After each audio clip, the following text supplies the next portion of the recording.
Defeated, the delegation returned to Frankfurt. Things got even worse later that month when it became apparent that the key states like Bavaria or Prussia would not adopt the constitution. On April 5th, the Austrian delegates left Frankfurt. By then, it was clear that both constitution and unification had failed. On May 14th, the Prussian delegates left Frankfurt as well. A snap election called for by Heinrich von Gagern did not take place, further weakening the influence of the National Assembly. What was left of the Frankfurt Parliament later moved to Stuttgart, capital of Württemberg. But by then, it had been paralyzed by increased political division between radicals and moderates.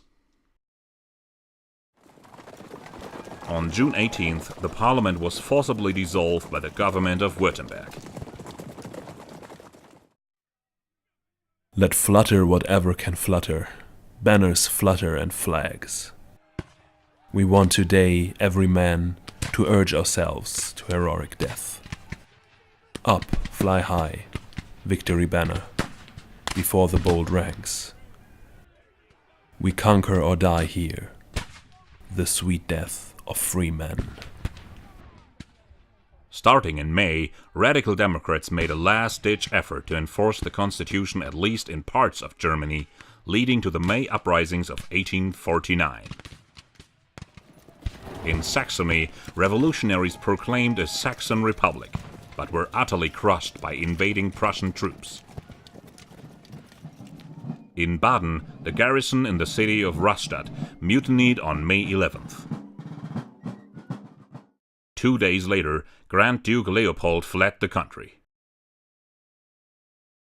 Griffin, Griffin, I smell the morning air. Griffin, Griffin, carry me away.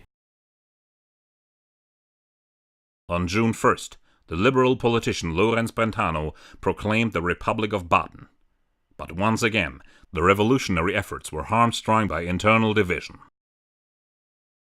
In late June, radical Democrats around Gustav Struve, who had been freed during the mutiny in May, forced Brentano out of office. Like others before him, he fled to Switzerland and later to the United States. On July 23rd, Prussian troops conquered Rastatt, thus putting an end to the uprising. The revolution was over.